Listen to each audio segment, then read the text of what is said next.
The morning sun cast long shadows across the marble floors of Windsor Castle, as Prince William made his way through the corridors he had known since childhood. Today felt different somehow, though he couldn't quite place why. The usual hustle of palace staff preparing for the day's events seemed more subdued. Whispers carrying on the morning air like secrets waiting to be told. William had always been observant, a trait that served him well in his royal duties. As he passed the library, he noticed Mrs. Henderson, the head librarian, clutching a leather-bound journal with trembling hands.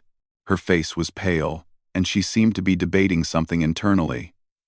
When she spotted William, she quickly tucked the journal into her cardigan. "Your Royal Highness," she stammered, offering a shaky curtsy. "I wasn't expecting to see you in this wing so early." William's curiosity was piqued. Mrs. Henderson had worked at the palace for over 30 years and rarely appeared flustered about anything. Her composure was legendary among the staff, yet here she stood, clearly distressed about something. "Is everything all right, Mrs. Henderson?" William asked gently, his concern genuine. "You seem upset about something." The elderly woman's eyes darted nervously down the hallway before she stepped closer to William. "Perhaps we could speak privately, sir? In the small reading room?" William followed her into the intimate space lined with first-edition books and antique furniture. Mrs. Henderson carefully closed the door behind them and turned to face him, the leather journal still pressed against her chest. "Sir, I've discovered something that I believe you should know about," she began hesitantly. "I was cataloging some old documents in the archive when I came across this journal. It belonged to your late grandmother's lady-in-waiting, Margaret Thornfield." William remembered Margaret well. She had been a constant presence during his childhood visits to see the Queen Mother, always kind and patient with him and Harry. She had passed away 5 years ago, leaving behind a reputation for discretion and loyalty that was unmatched in royal circles. "Margaret was known for keeping detailed records," Mrs. Henderson continued, "but this particular journal contains observations and notes that she made about various members of the family over the years. I'm not sure she ever intended for these to be discovered." She handed the journal to William with obvious reluctance. The leather was worn smooth by years of handling, and Margaret's neat handwriting filled page after page. As William opened it randomly, his eyes fell upon an entry dated just 2 years ago. "Today I witnessed something most peculiar." The entry began. The Queen Consort was in the garden pavilion, speaking in hushed tones on her mobile phone. I had gone to retrieve the garden shears she had borrowed when I overheard fragments of her conversation. She seemed to be discussing financial arrangements with someone, mentioning amounts that seemed far beyond her personal allowance.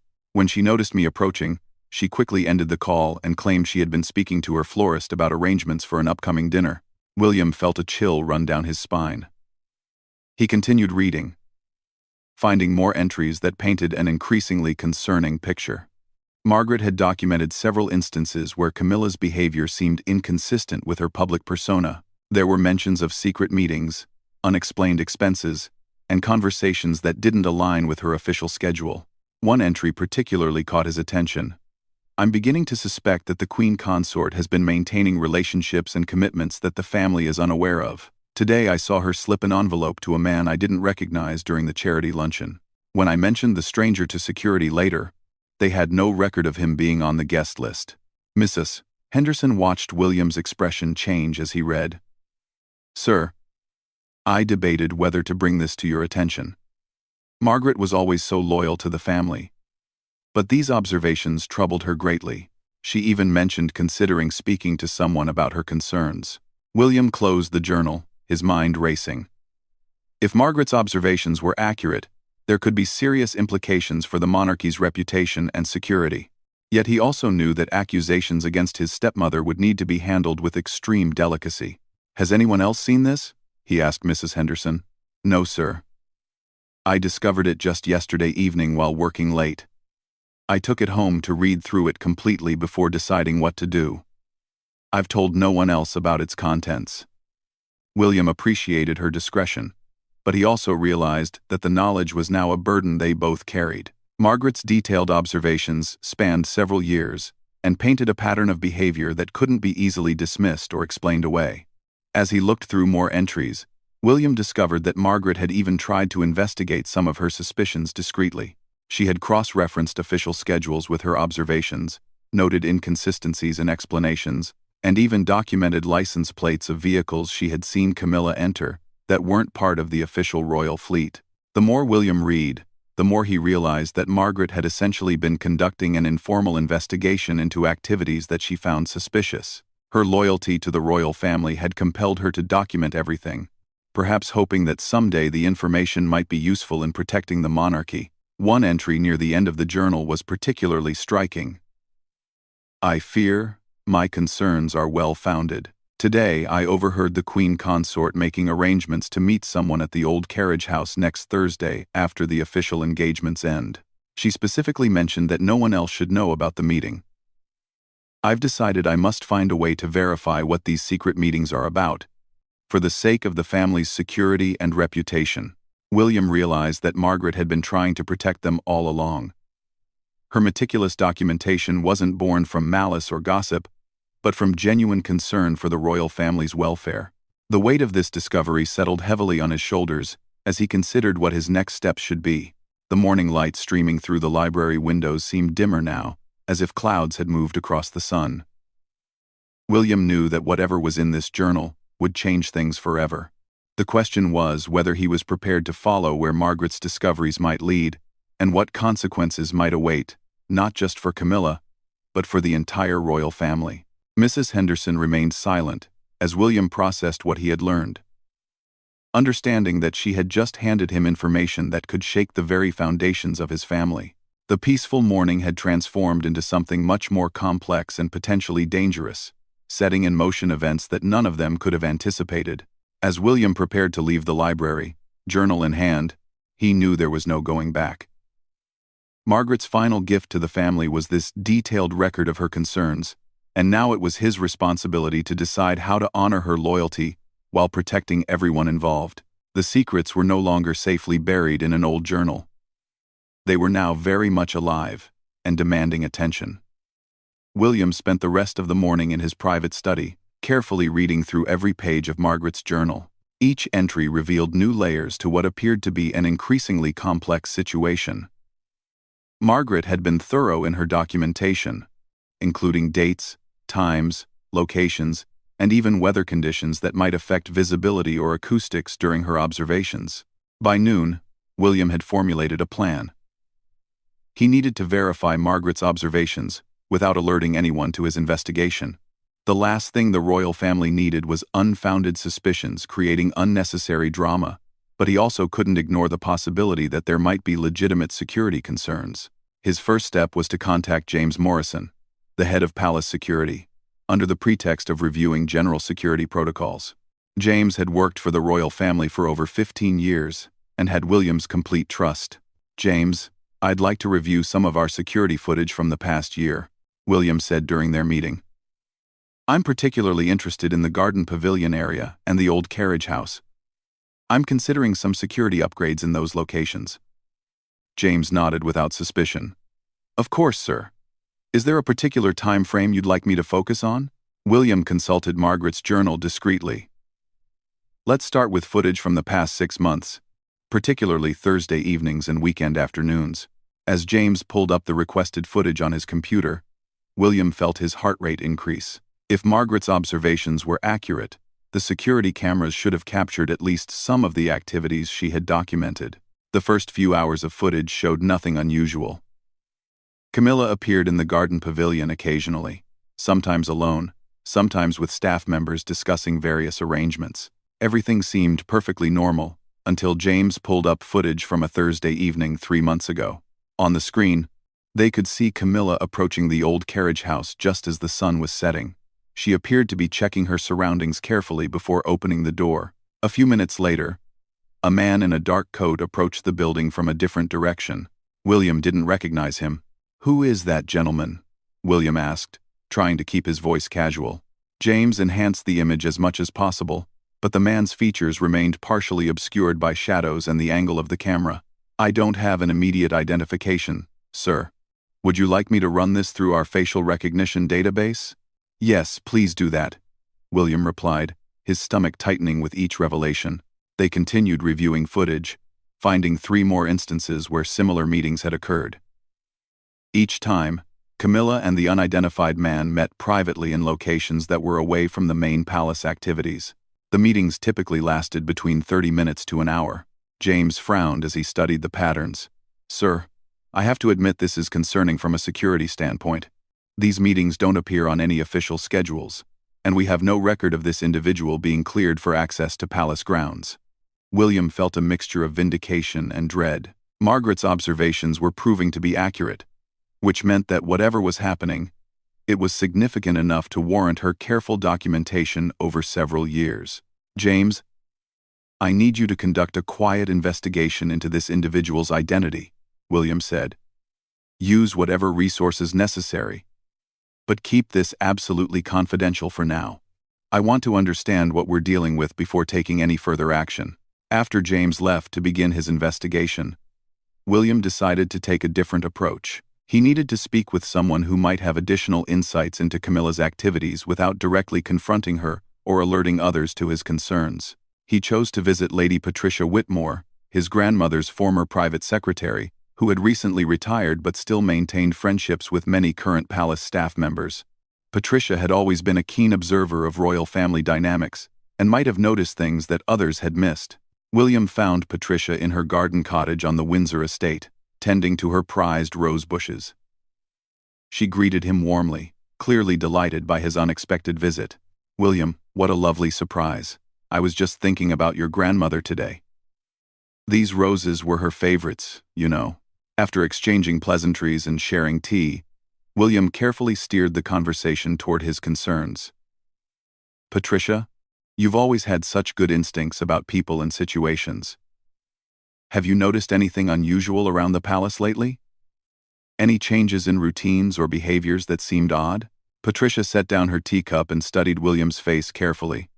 She had known him since he was a child and could sense when something was troubling him. "You're asking for a specific reason, aren't you?" she said gently. "Something's been bothering you." William decided to trust her with a portion of the truth.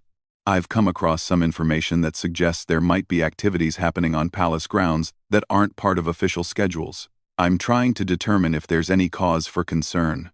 Patricia nodded slowly. "I haven't been around the palace as much since retiring, but I have heard some whispers from the staff. Nothing malicious, mind you. But there have been observations about irregular schedules and unexpected visitors." She paused, choosing her words carefully. Mary from housekeeping mentioned finding the carriage house unlocked several times when it should have been secured, and Thomas, the groundskeeper, noticed tire tracks in areas where vehicles aren't normally permitted. These details aligned perfectly with Margaret's journal entries, further confirming that something irregular was indeed occurring. William felt his resolve strengthening as the evidence accumulated. "Patricia, if you were in my position, how would you handle this situation?" he asked. Patricia considered the question seriously. "Your grandmother always said that the truth has a way of revealing itself when the time is right. But she also believed that family matters should be handled with discretion and care. Whatever you're dealing with, approach it thoughtfully and with consideration for all parties involved." That evening, William received a call from James with preliminary results from the facial recognition search. The man in the security footage had been identified as Marcus Blackwood, a private financial advisor with offices in London. His client list was confidential, but his specialty was managing assets for high-profile individuals who preferred discretion in their financial arrangements. The pieces were beginning to form a picture that William found deeply troubling. If Camilla was meeting secretly with a financial advisor, there could be several explanations, ranging from innocent personal financial planning to more serious concerns about undisclosed income or inappropriate financial relationships. William realized he needed more concrete information before deciding how to proceed. Margaret's journal provided excellent documentation of suspicious activities, but it didn't reveal the substance of the conversations or the nature of the relationship between Camilla and Marcus Blackwood. As he prepared for bed that night, William reflected on how much his world had changed in just one day. The discovery of Margaret's journal had opened a door to questions he had never imagined needing to ask about his own family. Tomorrow would bring new challenges as he decided whether to confront Camilla directly, involve other family members, or continue his quiet investigation. The weight of keeping this information private was becoming increasingly difficult. But William knew that rushing to judgment could have devastating consequences for everyone involved. Margaret had spent years carefully observing and documenting her concerns. Now it was his responsibility to honor her diligence by handling the situation with equal care and wisdom. The answers he was seeking would ultimately determine not just Camilla's future, but potentially the reputation and stability of the entire royal family. As sleep finally came, William's dreams were filled with questions about loyalty, trust, and the sometimes heavy burden of seeking the truth. 3 days after his investigation began, William received an urgent call from James. The security chief had uncovered information that required immediate attention and requested a private meeting in William's study. "Sir, what I'm about to tell you will require careful handling," James began, his expression more serious than William had ever seen it. "We've conducted a comprehensive background check on Marcus Blackwood, and the results are quite revealing." James opened a file folder containing photographs, financial records, and correspondence.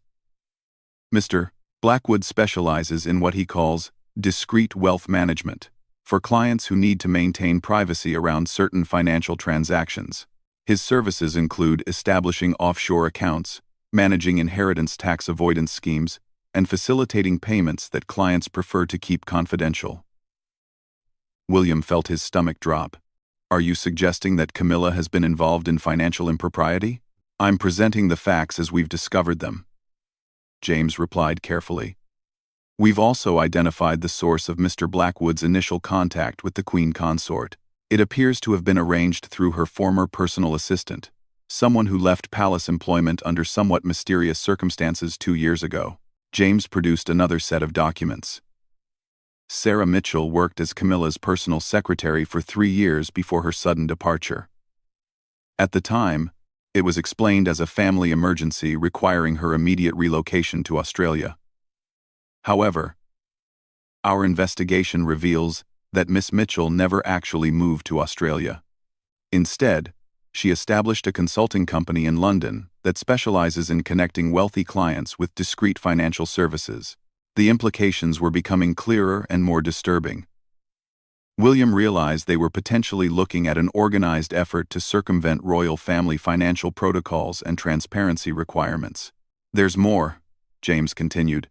"We've traced several financial transactions that suggest regular payments have been made through Mr. Blackwood's services. The amounts are substantial enough to raise questions about their source and purpose." William stared at the documents, feeling as though the ground beneath him was shifting. "James, what are my options here? This information suggests serious violations of royal financial protocols. But I need to handle this appropriately. Sir, I recommend that we arrange for you to witness one of these meetings directly," James suggested. "According to the pattern we've identified, the next meeting should occur this Thursday evening. If you were to observe the interaction personally, you would have first-hand knowledge of what's being discussed." William agreed to the plan, though he dreaded what he might discover. Thursday evening arrived with unseasonable warmth for October, and William positioned himself in the old stables, where he could observe the carriage house without being detected. As the sun set, Camilla appeared exactly as Margaret's journal and the security footage had documented. She approached the carriage house cautiously, checking her surroundings before entering. 20 minutes later, Marcus Blackwood arrived in an unmarked sedan. William waited 15 minutes before moving closer to the building. The old carriage house had several windows, though most were covered with heavy curtains. However, one window on the side facing the stables had a gap in the curtains that allowed limited visibility into the interior. What William saw inside shocked him more than he had anticipated. Camilla and Blackwood were seated at a small table covered with documents and what appeared to be bank statements. Blackwood was pointing to various figures while Camilla took notes. Most surprisingly, there were several other people present that William didn't recognize. Through the partially open window, William could hear fragments of the conversation. Blackwood was explaining something about quarterly distributions and maintaining appropriate documentation for tax purposes. Camilla asked specific questions about inheritance planning and asset protection strategies. As William listened more carefully, a completely different picture began to emerge. Rather than discussing anything improper, the conversation appeared to focus on legitimate financial planning and charitable giving strategies. Blackwood was explaining legal methods for maximizing the impact of charitable donations while minimizing tax obligations. One of the other individuals present identified herself as representing a children's charity that Camilla had been supporting privately for several years. She was providing updates on how previous donations had been utilized and discussing plans for expanding their programs. William realized with growing amazement that what Margaret had interpreted as suspicious secret meetings were actually private philanthropic planning sessions. Camilla had been meeting with financial advisors and charity representatives to organize substantial charitable giving that she wanted to keep completely separate from her official royal duties. The secrecy wasn't about hiding inappropriate activities. It was about ensuring that her personal charitable work remained genuinely private and not connected to her public role as queen consort. The substantial financial amounts that had raised concerns were donations that Camilla had been making from her personal inheritance and investments.